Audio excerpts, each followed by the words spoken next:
are here. Oh my goodness. A day I've been counting down the days for. Welcome, everybody. Thank you for tuning in. We've seen you lining up in the YouTube room. Welcome to the Witch's Movie Coven. Witches talking about movies. I am Patti Negri, your host for this, and let me introduce you to my two co-hosts who are wonderful and amazing. We have the beautiful Heather Greene, who literally wrote the Witch's Bible on all about movies, lights, camera, witchcraft, and she's going to be our expert on all such things of films and witches and movie. And we have the wonderful witchy Jason Mankey, also author of many books, including The Witch's Book of Spellcraft. And maybe we'll have him talk about a little about what we see with witches in the movies and not in the movies, what they get right, what they get wrong.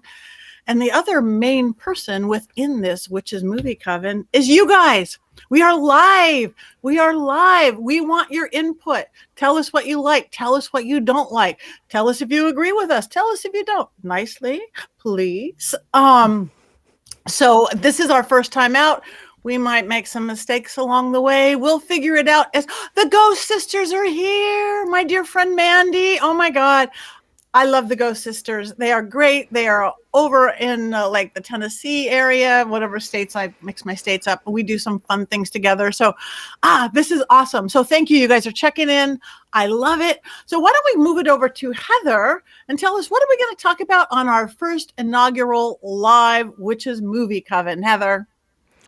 Well, we decided that we would start with three of the most popular movies out there, and honestly, Patti and Jason, I recently did something on Twitter, a little giveaway, and these were three of the top movies that people told me were their favorites. And we'll start with Hocus Pocus. We move on to The Craft, of course, 1996, and then we move to Practical Magic. And the reason these three movies are actually connected is because they were all filmed in the 90s and released in the 90s, which was a really popular time for witch movies. And they go from a satanic panic era to a time when witchcraft movies were popular and positive and fun for witches and non-witches alike. So thank you. I guess we should jump right in. So if we want to start out with Hocus Pocus, because there's a new one coming out, right? We've got Hocus Pocus 2, 20, 30 years later. But the original, that was, I mean, we had good star power, lead it off by Bette Midler. So let's start there. Jason, what do you think? What is your first impression out of Hocus Pocus? Hocus Pocus to me is a Halloween movie because it's big and it's broad and it's not very accurate at all about witches. And the three Sanderson sisters, who are supposed to be like the bad guys or whatever, are not particularly scary. They're people that you want to take to your costume party. Yes, because they had fabulous costumes in all the right colors. And I see somebody's writing, it's a child movie and this and that. Right. It is a good kids movie. It is. I think it's a great kids movie, whether it's good about witches or bad about witches. I mean, I don't think it would turn anybody who was going off that path. I'm not going to be a witch now because the Sanderson sisters eat little kids. No, and that was what made it a classic satanic panic movie, getting into the history of it, because it was about witches eating kids, which was the fear during the satanic panic, essentially, not eating necessarily. But the interesting thing is, I saw somebody did write, it's a child's movie, and it's a Disney movie that was created for a family friendly audience. But when it came out, it was panned because it was too scary for children and too silly for adults. People didn't know where it went, and it was one of those type of movies similar to The Wizard of Oz, not to bring back to us one of our favorite movies, but similar to The Wizard of Oz, The Witches, which was released around the same time. It was too scary for children. The Sanderson sisters were, but it's a cult favorite now. I feel like it feels like a Disney ride to me in a lot of ways. Like the Pirates of the Caribbean rides or the Haunted Mansion rides. Like you could have gone through the Hocus Pocus ride and that story would have played out the same way in the ride. Mm-hmm. Yeah. My least favorite part of it is the talking cat. I love Binks. I just wish he wasn't talking. I love Binks. I love the character. I just hate the moving mouth. To be honest, I have to be real about that. I just don't like the talking mouth. That didn't bother me. I like the Binks. Actually, my cat Grace, his best friend, is named Binks, and he is a black cat who wears a great big rhinestone collar and a pentagram on him, and they're in the backyard right now, I must say. So the talking cat didn't bother me. The part that I really kind of liked, and again, what I remember from way back then, is that not even counting the witches, but the girls were so strong. The little sister was so strong, and the new girlfriend was so strong, and boys got to screw it up and do this and that, and of course save the day. But that stood out to me way back then. Mm-hmm. And the characters were over the top, like Jason said. I mean, the witches were over the top, and the performances were so fun. Yeah. I'm the weird person who did not see that until last Halloween. I was very poor when I was younger, and I just didn't get to see movies because they cost $4 to get into back then. So when Heather makes fun of the mouth, I get that, like in a modern sense of the cat, but also it's quaint and cute watching it today. And again, it makes me kind of feel like those Disney park rides, because that's what it would have looked like back then. And I think it's a cute effect for 1993, 1992. I think it works. Yeah, I think so too. So do you guys think that if it was released now, would it not be too scary for kids now? Kids, 30 years or however many years later, it's not too scary for kids? That's a great question, because The Wizard of Oz still scares people. I mean, it still scares kids to this day. Would it scare people? We have to, our 12-year-olds and 5-year-olds that are watching that movie, are they scared by it now? That's a really good question to ask. I don't know the answer to. And I guess we're going to see how they transform or change the Sanderson sisters and how they're represented in the next couple of weeks when the next one comes out. I think it'll be really interesting. But, people aren't scared of witches the way they were back in 1993. They aren't scared that witches are inside preschools, converting or harming children. So it might be different now. That's a great question, Patty. Yeah. I don't know. I don't know either. I guess any of you out with kids out there who have kids, chime in. We just had one person ask, is there anything in it that was realistic? I think that would mean from the witchcraft, the magic, spell crafting perspective. No, not really. Though the book is like its own star of the film way. Yes. Right? Like it is. It's like the most beloved witchcraft movie book I've ever seen, I think. With the eye? Yeah. It's a character. Yeah. When I wrote the Witch's Book of Shadows about Books of Shadows books, like when you Google just Book of Shadows, that book comes up all the time, and people are constantly making reproductions of it, and that's it. And the new movie is an actual sequel with Kathy Najimy, Bette Midler, and Sarah Jessica Parker. So that's going to be terrific. Like if it didn't have Bette Midler, I don't think you could make it. You have to have those three women to make anything that's Hocus Pocus related. Go on. No, I was going to say, I agree. That's what made the movie. And that is what keeps the movie alive in the cult fascination with it, is those three characters. Without Binks is cute. He's like Salem. He's adorable black cat. But it's those three characters, those three actresses that keep this movie alive. Absolutely, Jason. I agree. Yeah, I always thought that Sarah Jessica Parker, though, was kind of a blank slate. I mean, she was a young actress, and she didn't really have a whole lot to do in the film. I'm really excited about the second one because now she's as big of a star as the other two, and I'm curious if her witch character becomes bigger because of that. Yeah, maybe more layers to it, to the dumb, goofy witch, maybe deeper dumb. And she's not young anymore, and that was a facet of the character. So yeah. But you know what cracks me up? I looked on IMDb, the Internet Movie Database, for those you could look up every movie and who it is, about the new one coming out. and it was showing the actors. No, actually, I looked up the old one, and it showed the pictures of Sarah and Bet and Kathy, and they look exactly the same. They showed the picture of all the kids, and they're all grown up. I mean, way grown up. But that's what's like. Oh, well, the witches didn't have to age. I like that. The kids all grew up. They're in their 30s something or whatever. That cracked me up. Just go to the IMDb and look at it. The kids you don't even hardly recognize. And the others look exactly. I mean, maybe they picked up some witchcraft, tricks while they were filming the movie.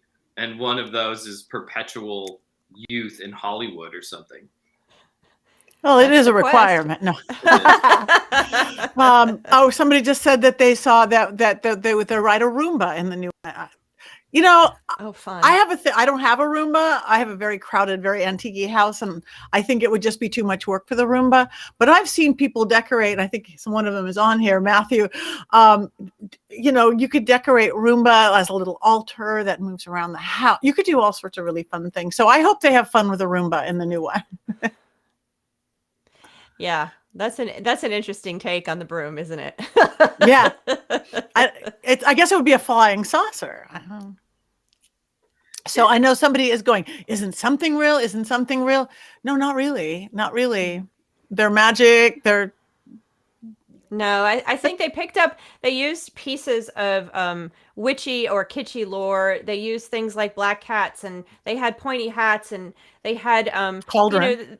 They had a cauldron. So they had pieces that come out of it, but it's the kitschy pieces that have been out and played around with. It isn't real. None of it was actual. The spells, and is that what you're talking about? The spells and the needs and what they were doing. None of that was real. That was all campy Hollywood fun. Right. It's Halloween witches. Halloween witches. It's Halloween witches. Exactly. Yeah. Exactly. And it is good because it is Halloween. And again, Halloween time, we're starting this for Halloween time because Freddie and Jason, they get all the Halloween movie. It doesn't have to all be slicers and dicers and serial killers. There's some fabulous witch movies, even if you want to be scared or not scared or have fun. So on that note, we'll wait and see about the new one that comes out. Why don't we move on? Shall we move on to The Craft? Oh, 3 years later. The Craft comes out, and that changes. That gets us back to that conversation was anything real? Now, by the mid-1990s, 1996, everything begins to change for the representation of witchcraft. 1996 was a watershed year. It was the year The Crucible came out. It was the year The Little Witches came out. It was the year The Craft came out. It was the year I think Sabrina started. And it was this year that we start to see a real revolution in the representation of witchcraft, and it becomes Wicca. And that's different. And The Craft is one of the heralds that, definitely. Although not perfect, but it heralds that. There's your history lesson. Continue. That's good. No, we like it. I remember watching it. I was practicing when that came out, and I was like, okay, they got this right. They got that right. I don't know who that deity is. I don't know who Mama or whatever. Manon. Manon, yes. I don't know who that is, but they're calling the coroners, or it's like, somebody was there figuring it out. To me, that was what made The Craft so amazing. Was I saw things on screen that I was doing in my personal life. And I was a solitary witch, right? And I had never seen a ritual before. I had never seen anyone call the quarters. It was really exciting to see all of that in front of me on a giant screen, because I did get to see that one in the theater, because I knew it was going to be something that was more representative of what I was doing at the time. Absolutely. I had the same reaction, Jason. I remember seeing it and going, wait a minute. That's real. Hold on a second. Someone did their research this time. It was pretty refreshing. And I think that was the reason so many young witches, especially teens and 20s, just why The Craft became such a cult favorite, and why it's a gateway drug, so to speak, to witchcraft. It became that. It became a way that people went, oh yeah, this is what it is. This is what I want. And you're so sympathetic to the four witches in the movie, especially at the beginning of the film. Yes. Till about, what, 3/4 of the way through? And then maybe your perspectives change a little bit depending on whose side you are. But those of us who practiced witchcraft back then were the oddballs, right? We were the others. We saw ourselves in all 4 of those girls, and that's what made it special. Okay, Yeah. I see Haley wrote, thank you, Haley. I do believe that you can have abilities inherited down to children. The craft opened one of my eyes to this. I personally believe that too. When I was a little kid, I would be in my little suburban Los Angeles backyard picking herbs and rosemary and mints and stuffing them in my mom's wallet and knowing that that would bring her more money. And, she really didn't understand that at the time. Like, what are you doing? It's like money. It's for, and then years later you start learning about herbs and plants. Like I just knew it from the beginning. So it's in the blood. It's in the blood. So, and I really love this one comment that someone's written up here. I was just noting it while you were chatting. They said that I love the craft as it gave a lot of young witches permission to live out loud. I think that's a really great way to express it. I think that's exactly right. It gave a voice, it gave language, it gave permission to live out loud. And like Jason said, he saw the quarters being called. And I had already been in a group, so I had seen it at that point, but I had never seen anybody else do it. And I'm like, oh, and there's butterflies, and I love the 360 camera where it spins around. It was like, that's capturing that feeling of being in that circle. So, and we have to give a hat tip to Pat Devin, who was the priestess who helped make that happen. Right. And I see that Crystal right there wrote, I think they had a priestess to help set things up from a local Alexandrian couple. Was she Alexandrian? I don't know. I know she was a member of Coven of the Goddess, which is a national organization for witches. Do you know if she was Alexandrian? I had never heard that before. I knew that she was in COG, but I didn't know that she was an Alexandrian. So, yeah. We don't know. That's good to know because I didn't know. Yeah, I didn't know. Thank you, lovely people checking in. Yes, thank you. Look, yeah, and it's good they have. My biggest thing on this one, again, there was not anything you're going to do bad. My thing is when they don't have an expert, besides that they do us wrong, I worry that they could do something bad that causes, and to me, not so much, but going into horror films, I've experienced that. When you see those ones that are cursed, films that are cursed, it's like, well, energy, spirits, dark light, whatever, to me, don't really know the difference of an actor reading off a script. And if you have certain sounds and certain words, you're going to create that energy. Because again, when I had a friend write a film on an experience I actually had, but I sat down with him for 5 hours and I go, Lauren, you can't say that. He's like, but you said that. I go, I know I said that, but let's change that a little bit so we're not moving things around energetically. And so we don't become one of those cursed horror films where the actors die at 27 or something. Because I do believe there's power in sound, there's power in words, which we do in our craft. So I do think you always need some kind of an expert there, both to give it some sense of reality, like all of us going, oh yes, west, water, oh, east, air, oh, look at that, yay.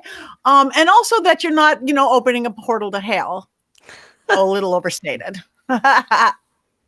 The only weird thing about having an expert on there while they're filming is because there's an expert there, people might think that everything in the film is accurate when it pertains to modern witchcraft.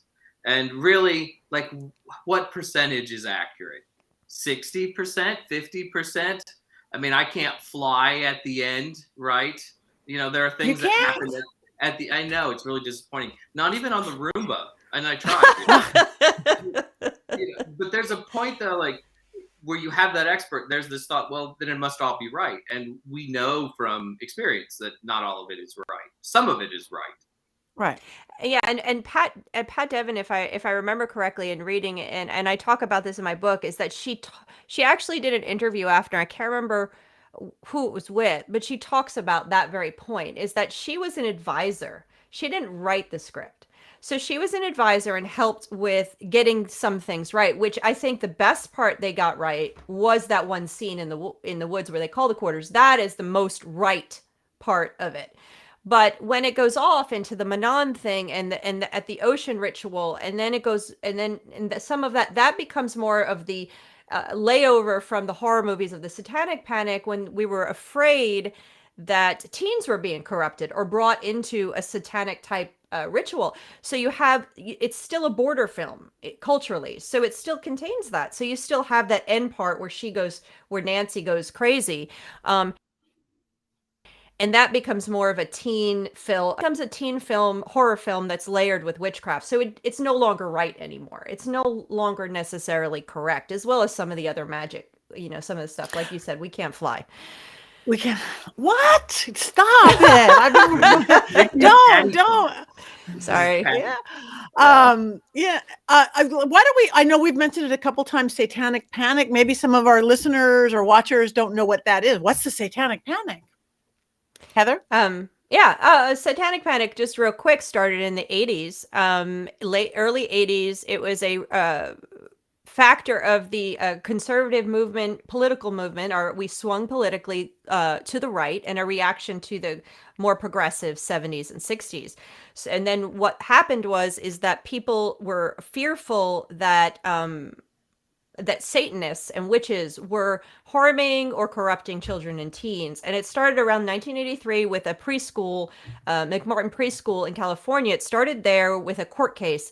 It was more complicated than that, but that's the easy pinpoint that people usually say. And then it grew and it became this big cultural movement. It became so much a part of our 1980s culture. And it really didn't end until early 90s, and then it slowly tapered out. I mean, if you just watched Stranger Things, you saw them showing the Satanic Panic elements of that in there as well, with the Hellfire t-shirts and Dungeons and Dragons. So that was all part of it. So the 1990s was the end of it. And the CRAFT was the bridge movie. I always thought it was interesting in the CRAFT, where the owner of the shop, who is sort of the good witch, there are a lot of Christian overtones in that show, right? It's like, it always felt to me watching it like, this is a witch, but she worships the Virgin Mary or something, right? And that almost makes it okay. Maybe that's just me and that's what I picked up on. But that's what it always felt like to me, that it was like something just a little bit different from what most witches at the time were doing. That's true. Yeah, maybe that is so John Q. Public, who doesn't understand what the CRAFT really is, they could, that's a good witch. They couldn't see that's a good witch unless you had a Virgin Mary or something, maybe. I don't know. Right. Just there's a comment that says that's Santeria, and there's certainly sort of that feel to that. But again, I'm not sure that somebody who owned a Botanica in Los Angeles at the time would have welcomed all of those girls in there, especially with the shoplifting and everything else too. But I think it really did, with all of the criticisms we can have. And of course, them using magic to enact revenge and stuff. There's a lot more to it going on as a teen movie, as a exploring teen life and being outsiders, and magic layers onto that. And then you have that magic scene. That beautiful scene stands out in the woods.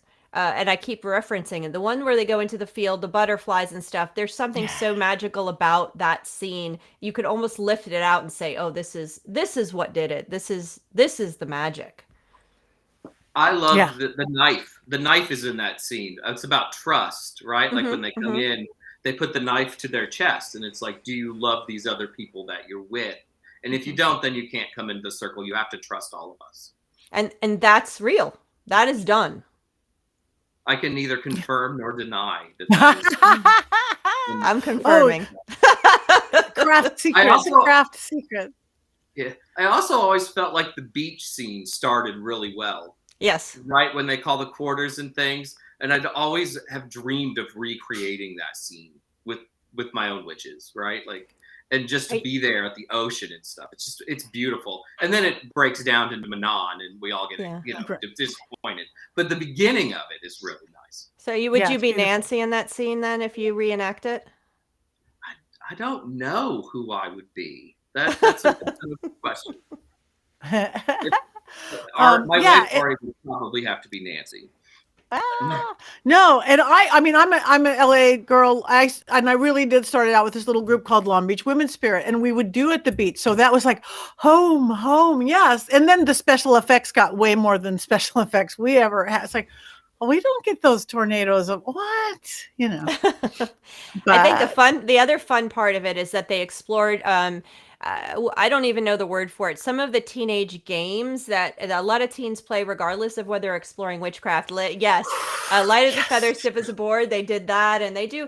And a lot of this stuff is very much part of teenage life, exploring the outer realms, exploring their power, whether you're a witch or not. And so yes. everybody did light as feathers, stiff as a board. And then there was another one where we did this. So in Light as a Feather, if you haven't seen the movie, usually 3 or 4 people, one person lays flat. And in the scene, it was Rachel True's character, Rochelle. She lays flat. And then the other 3 witches put their fingers, and it's just this, right under the body. And you start chanting, light as a feather, stiff as a board, light as a feather. And you continue chanting this. And then the person's supposed to rise up. I have seen it done mostly unsuccessfully when I've seen it done, but I have to admit that we did it as teens as well. As a we party did it game. we did it as teens as a party game, and I saw it as a very much an adult, and they picked up, and it was this big fundraiser, this big Hollywood thing. And they didn't do that. We started out with, I think she's dying. I think she's dying. I think she's dead. I think she's dead. And then we went into the light as a feather, stiff as a board. But that's how we did it as kids. And we thought we were able to get them lifted up amazingly well for 2 fingers. But I was years later, and this was still years ago, I was at this big high-end fundraiser thing for something. Muhammad Ali was there. And it was a real kind of a spiritual woogity, not witchy per se, but more new agey.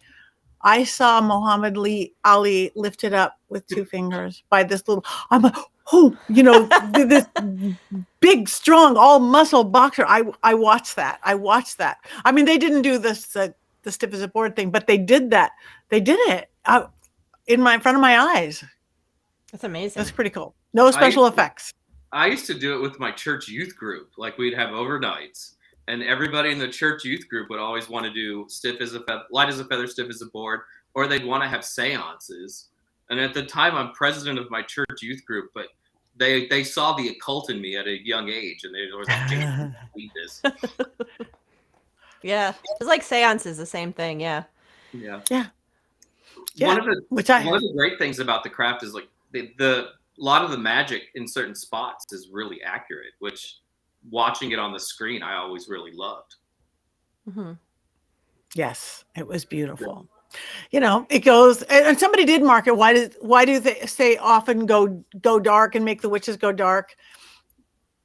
Because that's what people want to see, for one. I mean, you watch news. It's not the good news. If somebody helped the lady across the street, it has to be scary. You watch, you know, I'm in ghost TV. We don't go to the place where the ghosts are hanging on the chandeliers, having a good time because this is where they got married or where they had a party. No, you go to the insane asylum and you go to whatever. That's what people want to see, is that whether it's a scare or a jump scare or whatever. So I guess that's why, but they don't make us evil the way they used to, right? Most of the time, right? I think we get both now. I think you get a combo. You can't ever get rid of the Wicked Witch character. It's never going away. What I love about the craft, though, is at the end, the movie concludes with the main character, Sarah. She's still a witch. Yeah. She's still a teen. She's still a witch. She still doesn't know what, and she made the right choices. She made positive choices for herself and for her community. So there was a positive message there. Again, it's a teenage movie, you know. If you're good to your friends and you're good to yourself, you win, whether you're a witch or not in this case. So the outcome is the same, but she's still a witch and she didn't have to give up her power, which was the saga of so many witches in the past and movies. I always thought the ending, like parts of it didn't ring true, especially Rochelle's character. Like she had empathy for others. Like the girl on the swim team that she hates, who's racist and terrible. Ben Stiller's wife now, like, you know, her hair's falling out. And Rochelle, like, is sad for her at points in the film towards the end. Like, it feels like she has remorse watching the expressions on her face. And then for her to be sort of like a really negative antagonist and follow Nancy always bothered me because it never really rang true for me. The interesting thing about that I learned in writing my book about Rochelle is that a lot of her backstory was cut. And you can read about that in Rachel True's book that goes along with her tarot deck. She writes about these pieces and how there was more. I don't know. I'm not sure if it was just in the script. I can't remember, or if it actually was filmed. But there was originally she had a family. You know, you see Nancy's family. You see elements of the backstory of I'm losing the name of the character. Not Sarah. Anyway. Bonnie, thank you. So you see Bonnie's character, and you see these backstories, definitely Sarah's. So you don't really get a sense of Rochelle's backstory, and it was cut from the movie. And Rachel talks about that in her book about how that happened. So we really don't get enough of Rachel, and that may explain why you don't understand that, why there's an incongruity in her behavior. Maybe there's a missing story there. A missing, even if it's just a shot or a scene. Oh, interesting. I don't know. And speaking of that, that's interesting that you said that Rachel True has a tarot deck now, right? Mm-hmm. So yes, I wonder if any of these girls, they're hired actresses, obviously young at the time, if this inspired them to go look into the craft as something, or if they were already there, or if they're just playing off that they did a witchy movie. Because Fairuza Balk, she bought a store right here in LA after that movie, one I went to like constantly here in Hollywood. And I read Rachel's book. That's how I know about it. And she talks about having always had a spiritual connection. I don't think this movie, from what I understand, of course, I'm not her, but I believe that she already had some kind of spiritual connection, and this sort of helped it, or just was, not that it helped it. I think this felt right to her. I think that's how she phrased it. It felt right to her playing this character. And yeah, now she has a tarot deck and she's a reader in LA. I can't remember what store. You would probably know that, Patty. The Green Man. Oh, Green Man. Okay. Oh, there you go. You know. That's one of my two favorite stores in LA. Yes. Great. I've been there for years and years and years. Yes. Mm-hmm. So yeah, somebody what did they just wrote about how it taught the misusing power. So I guess, again, if we're going into morals of stories, how you misuse going into the dark arts, how that's taken away from you. So looking at the points of things. Ooh, Green Man. Yes, people are talking. Hi, Griffin. Hi, Carrie. Hi, everybody. My friends. Yeah. I love that all consequences for the magic that they used. Right. And, you know, some of the lessons were easier to learn than others. But I've had friends who did magic and they had similar results, like the obsessed person that you wanted to fall in love with you. And then you're like, well, maybe that didn't work out. Or the I need money spell. And I know this person who did one of these, and then her husband lost his leg. So they got money, but there were serious consequences to how they got that money. So I love those lessons in that movie. Yeah. It is cause and effect, action and reaction, whatever you want to call it in all the witchy turns. Now we have a question from Raymond Ortiz. I wonder if a witch can draw upon the light and the dark and maintain a balance, walking a dangerous line, but I guess only a few can do it. What is your thoughts on that? Let's go now into the real craft. We are all practicing witches. Can you walk the line of light and dark? Go ahead, Jason. Certainly, I think so. Like the last book that I had published, The Witch's Book of Spellcraft, has some spells in there that some people think are pretty nasty, that are kind of aggressive. Like, if a bad thing happens to you, here is something that you can do. And I think those spells are valid. I do think, though, if you live in that world all the time, there are going to be consequences. If all you do is put out negativity, that's probably all that you're going to get in return. So, but yeah, certainly there are times when we need to be more aggressive with our magic as witches. But if that's all we do, I think there are probably negative consequences. I completely agree with that statement. I think it mirrors life. If you're listening and you're not a witch, it mirrors exactly a life, a lesson. If you live constantly in the negative, like Jason said, it's going to affect your life, and it's going to be drawn to you. And I think that's the same with magic. You can hex and do baneful magic. You can do those things with the knowledge of how to do them and when to do them, and carefully and controlled. And you can't always live in the light either. That's not positive. There are places where you need to do that. So I definitely agree with that statement. I do too. Well said. No, I agree too. And again, the early days of like love and light, love and light, love and light, love. Yes, love and light, but there is the dark side. But my thought against yes, and it is. Thank you, Raymond. It's about a balance, but I just choose. I think you have to live in the world you create. Like if you're doing all this, I'm controlling people. That means you've created a world where you can be controlled too. Hexing. If you live in a world where you have to do too many hexes, you're creating that reality for yourself. So now you can be here. But if you stay the balance away from that, because to me, I've been able to pretty much, except for protective and, defensive stuff, been able to create everything I kind of wanted by going positive magic. And then I get to live in a positive world because we create our world, whatever you want to say, magically good or bad. Mm-hmm. We have a local witch who curses everybody. Like if you look at her sideways, she wants to hex you, and her life is completely miserable. And I'm like, well, it's pretty obvious why your life is completely miserable. I mean, all you do is put misery forward. What did you expect in return? Yeah. And I know people who do too much dark and you're going to get what you want, but all of a sudden they're like the crankiest witches I know, and they're the angriest, and you kind of get paranoid. Of course it is paranoid. It's creating that world. So you don't have to do it. You build your world. You get out what you put in. And that's just the reality of it, So, and that's with magic or with anything. It's what it is. Right.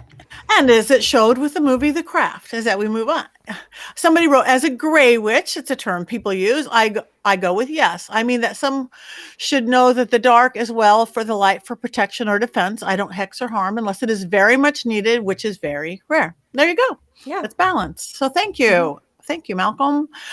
So again, I think the craft actually shows some of that, the consequence and cause and effect, action, reaction, whatever that is along the way. So let's move on, shall we? Where are we going? To the practical magic now? Practical magic, one of my my number 2 movie in witchcraft movies, I must say. So practical magic. Okay, well, Heather, since you are our witch movie historian, you want to give a little layout of what this is? Sure. So Practical Magic was put out in 1999 at the very end of the 90s, just before we had the Y2K disaster, which never happened. And we turned over before so many things changed in the world. As the internet was coming online, I mean, he had this movie come out. And this was sort of at the end of all these wonderful witchy things going on. We had, starting with The Craft, you had Sabrina, you had Charms, you had...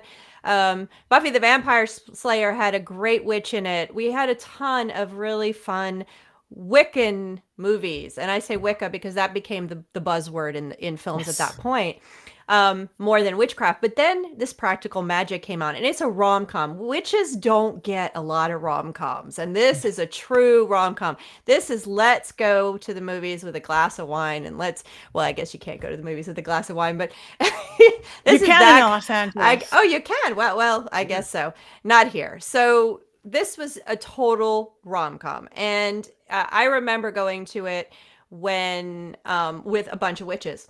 And it was like 8 of us, and we sat there in the row and watched this movie, and it was so fun. And it's a feel-good movie. It's Sandra Bullock, and my mind is blanking right now, so someone's gonna have to put up the actresses. Nicole Kidman. My mind just went blank. Nicole Kidman, Saoirse Channing, who I love, Grease, and Diane West and Aidan Quinn, as you can read. And it's the story of these 2 young witches who come into their own magic, and are looking for love or not, and trying to figure out who they are in their family and their community. And the basis of the movie is acceptance of difference. That's really the essential idea. And the difference here are witches. So it's a fun movie about love, about community, and a little Halloween. Yeah, and a little Halloween and witches fly. What Haley wrote us is practical magic opened the mind for people to be more open-minded to people with gifts. So again, witches weren't just witches doing spell crafting; they had other gifts along the way. Well, also the movie ends with people accepting the witches, right? I mean, and that's a huge step forward. Instead of, the witches all lose their power and there's only one left, or the Sanderson sisters go back to being dead. Now we're getting to the point where the witches are welcome in the community for the first time, right? It is sort of a bow, like on the gift of the 90s. It is, and it's a normalization of it, and I talk about that in the book. Is this sort of this normalization of witchcraft, because it isn't. This is small town New England is what the premise is. It's a Salem-esque setting. This tiny little town that's this perfect community that once, gives this hint that at some point there was hangings and whatnot. It's this acceptance and normalization. Not only are these witches accepted at the end, they jump off, they wearing their little hats, it's adorable, but they also have an herb shop that looks like right out of any kind of cute little store you might get in a town. It's this perfect jars, and let me tell you, no witch's cabinet ever looks that perfect. I've never seen one, but it's a perfect little shop, like trendy little shop. They're also PTA presidents and PTA members, and they're head of the call chain. And I was like, wow, a witch is the head of the call chain. That's so cool. They're normalizing the existence of witches as a family. And midnight margaritas. Right. Yeah, and midnight. It's all about the midnight margaritas. I was like, So fun. I think this spell needs midnight margaritas. Yeah, and how her shop was like, what do you do? When Aidan Quinn was asking her, I make, shampoo and lotions and body creams and, with all her herbs and oils. And that is like every corner has one of those now. I don't think they did so much then, but now they do. Yeah. Mainstream. Yeah. They're normal women for the most part. And as people point out, they kill husbands and stuff, but like they could be your neighbors, other than being like two of the most incredibly beautiful women to ever walk the earth. They're very normal people who could live next door to you, which is really different. They're not the goth kids of the craft, right? Now we get the housewives and things, the strong women with kids who live in suburbia or whatever it is. Yeah, it's like an updated Bewitched in that way. It has that element. They're just it's a normalization, except they embrace being witches. Well, I guess Sandra Bullock's character fights it for a while, but I love the scene where they have to do where they have to get the demon out of the dude, and they need 13 witches? They need a crowd of witches. They can't have just the 3 of them or the 2 of them. I can't remember. It was 3 of them at that point. So they're like, we just need brooms, women and brooms, and they get the whole town of women to come in with whatever they might even have had a Roomba. I don't know. I think they had a whatever you call the pre-Roomba, the hand vacuum. Yes, they did. Whatever you call that, yeah. They had all these brooms coming in, and they had all these candles, and all these women came together, and that felt so nice to see women coming together, even though it wasn't. They were witches coming together to do that scene. I'm sorry. They came in the power to do it and create it, and they cast a circle, and it was pretty awesome. Pretty awesome. And yes, Jason has pretty curls. I'm just reading. I just wish I could gather up witches that easily when I need to remove a demon from somebody, right? I mean, wouldn't that be best? Because I'm sure that you two both often deal with that too. All the time. All the time. Yeah. No, I have no problem gathering witches here in Atlanta. We're good. We're on it. They bring all their brooms and stuff. Yeah, I have no problem either. But I live in Hollywood, so hey, it's everybody's got a broom. More curl comments. This is lovely. Oh, Jason, You are our beauty witch. I love this. I think so. I'm on the think road. so. I'm in an Airbnb kitchen. I like feel terrible tonight. I'm like, like, is Just my hair wait. good? I just don't feel it. So thank you all. It is good. So you don't have to feel it, you look it, and that's what counts. Yeah. The Witch's Movie Coven with Patti Negri, Heather Greene, and Jason's golden locks. Yes, and Jason's golden locks. Yeah. So everybody, this is our first live presentation of this. We did a little sneak preview. We pre-recorded something, again, just trying to figure out what we are doing. But maybe as we're still talking about the movie, but we can tell a little bit about each other. Not everybody knows me, but a lot of this audience is pulled over from my Witching Hour audience, which I love you guys, and which you guys have both been guests on, and I hope to have regular guests. But I've been practicing craft for decades. I don't even want to say how many. I think 42 no, I don't know, a long time, decades. I have a school now. I have my podcast. And it is about, my whole gift is about be a witch, don't be a witch. I don't care. It's about take your power back, about empowerment. And again, I even think we're going to get an audience to do really fun things, even if it's talking about witch movies. So why don't you guys introduce yourselves a little, since this really is our first time out, who you are, what you do, maybe a little bit of your past or your background, or what your path. Heather. So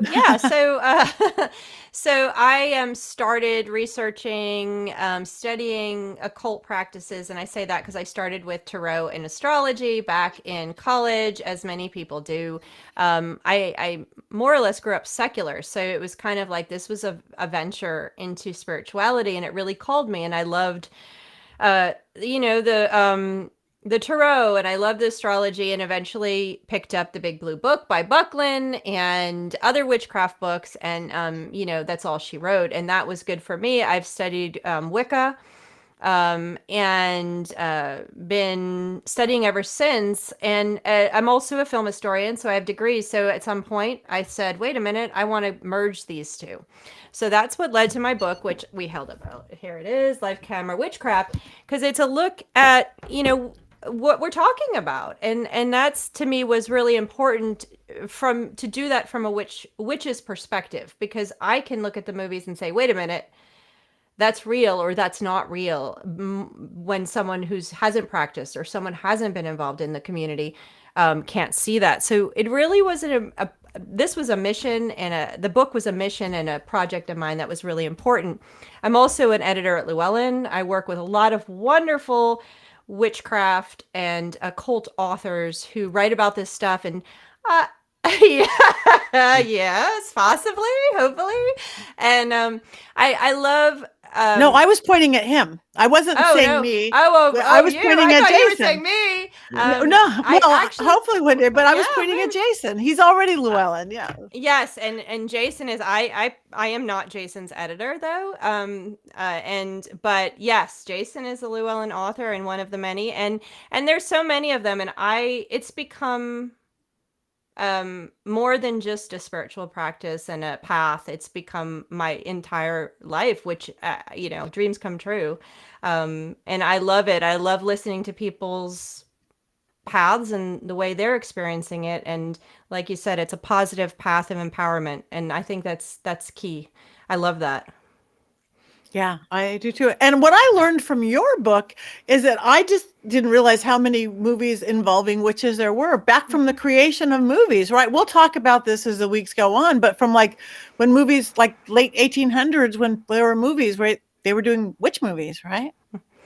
Yeah, witches have been part of the world since humans been around, and yes, we've had witch movies since 1896 when I got started, and I was surprised as well. And so I love it. I love writing about it. I do the journalism covering it on Religion News Service. I have articles. I love working with them. I love being surrounded by this conversation. So I'm so happy to be here, chatting with everybody. Yes, thank you, and thrilled, honored. Happy to have you. Okay, Jason with the golden locks. Why don't you tell everybody who you are? That maybe Sadly, Heather is not my editor at Llewellyn, though we still come into contact with each other there, and she's always encouraging. I loved like the occult and weird things from a young age. I was that kid who always read the books on the Loch Ness Monster and Bigfoot, And right next to those books are the books on vampires, werewolves, and witches.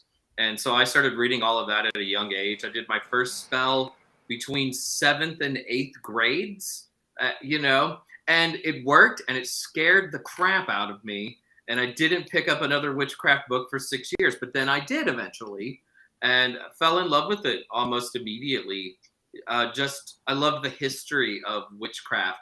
I love sort of the folklore history, but I also love the modern history of how people came forward in the 1950s and said, hello, I'm a witch. It's my religion. It's what I do. And that's an amazing thing, to be that brave, to kind of break those social taboos. And I've always been interested in being a writer. I always thought I'd be a fiction writer. But then after blogging online for a while, I ended up writing books for Llewellyn. And I love to write about history to a degree. I have a book on the history of the Horned God of the Witches, which is probably my favorite. So a book about the history of some traditions. And the latest is about doing magic as a witch and how we break all of that down. And I love just documenting all of those things. I think it's so important to share what we do and to share the little bit that I've learned with other people. It's exciting to be a full-time witch, because that's all I do now Isn't it? I think all of us, this is our profession. Isn't that a trip? Yes. We, again, lucky, blessed, we're good Dream witches. come true. Dream come true, really. And Heather mentions the Big Blue Book by Buckland. I'm on the road because I'm researching a biography of Raymond Buckland, which will be out in 2024, unless I get really behind on it. And then it'll be out in 2025. But let's hope for 2024. Yeah, I have that book not 10 feet away, sitting on my shelf there with amongst everything else. That's like the requirement. How you go, oh, wait, there's chapters. Okay. What do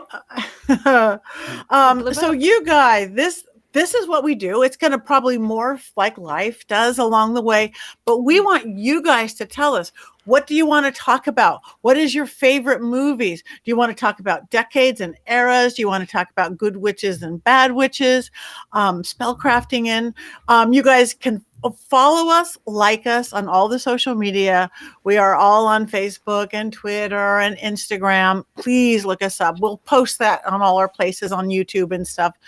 And we want you guys to be as equal part of this with us.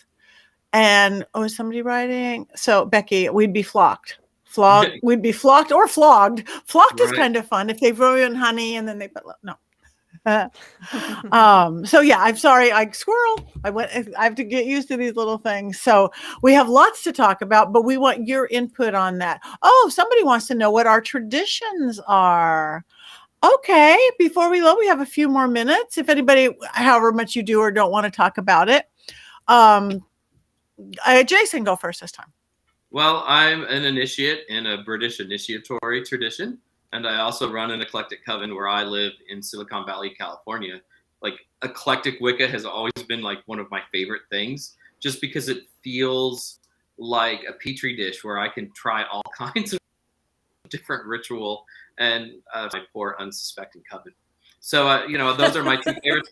I also like Greek reconstructionist things too. One of the things I love about like the magical world is there are all these different places that you can step into. There's all these different ways that you can do ritual or practice magic. And I try to do as many of them as I can. Okay. And while you're doing that, tell people where they can find you. While we're here, we're going to list it anyway, but. Oh, yes. I'm on Instagram and Twitter at Pan Mankey. That's my last name, Mankey, with the god Pan before that. I'm also on the TikToks periodically. And because I'm an old person, I'm also on Facebook. I'm real easy to find. I'm one of only 4 Jason Mankeys in the entire country. One of the other ones is a minister, and I feel sorry for him, and yet I don't. It makes me really happy. That's great. Look for the witch, Jason Mankey, or Pan Mankey. That's beautiful. Okay, Heather? I am an initiate of eclectic Wicca. I practice solitary now, although I'm still that's where I started and still member of that coven. And that's what I've done almost entirely, but I also love solitary folk magics and love studying the folk magics of our country, which I've been working on a book on that fascinates me. The simple, easy magics that you need to do, like when you're looking for a parking spot or so things like that in the kitchen. So I love that basic folk magic stuff as well. And let's see, where can you find me? Is that what I'm supposed to tell you? You can Yes. find me on all the places. I don't do the TikToks, although I do have an account there. I am most active on Twitter, and there I am Miraselena01, Miraselena01. That's where I'm most active. I'm also on Facebook and Instagram. And there are other Heather Greenes. There are many other Heather Greenes, and the most prominent one is a whiskey expert, which I'm totally cool with. So I like sharing the name with one of the top whiskey experts in the country. Wow. That's pretty good. Thank you so much. So you guys like them, follow them.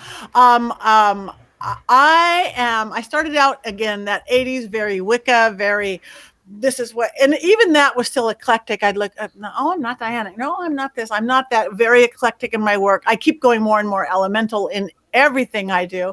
But then it's like, oh, I like some ceremonial stuff. And then, oh, but I like chaos magic. Oh, I like traditional British craft. So I'm a witch. I can't even, I'm so eclectic. Eclectic doesn't even quite suit me anymore because, I like a buffet. I like, again, the one thing I believe about our belief system is that we create, it's our path. Whatever path you're taking, that's our roadmap, so we can navigate. So somebody's like this map or that map, and I like that we're all open with that. So find your path or mix them all up like I do.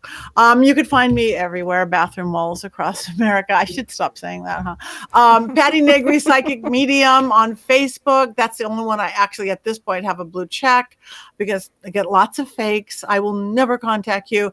Patti.Negri on Instagram. Patti Negri on, I love you guys called it the TikToks. That sounds so bad, wrong. TikTok, just TikTok. Us in China. And on Twitter, Patti Negri. So again, come back. We're going to do this again next week. And if you guys like it, maybe we'll do it forever and ever and ever. And then we'll do the sequel in 30 years. Ever. We don't even know what we're going to talk about next week, do we? I thought we wanted people to tell us what to talk about. Like we were going to. I think we do. What do you guys want us to talk about? I did see somebody talking about, asking about mentioning The Covenant, which is a movie that is from the 2000s that was all for teenage boys as witches, which is something very different. I don't know if we want to look at male witches and talk about our favorite, which is something, a little different. Yes, I think that's a great idea. I don't know if people want to hear about that. Do you guys want to hear about that? Let us know. So maybe that could be, maybe we could have a couple subjects, like we had a couple movies today. Maybe we could talk about The Covenant and male witches and boys and maybe one other thing. I don't know. You guys, thank you. You guys, your input has been amazing. Keep it up. You could, all the social medias, we will see everything you guys are writing and asking us. You could email, you could YouTube. It's a small world these days. We're everybody together. But thank you. You guys have just been amazing at commenting and giving us your comments and your questions. And that's exactly what we wanted. So what do we want to come up with a sign off or something like that, you guys? I don't know. Should we just cackle? Yeah. We should just cackle. Okay, you guys cackle with us whether you have a microphone on or not. Because sometimes witches have to practice our cackle. I bet mine gets rusty sometimes. Okay, 3, 2, 1. Here we go.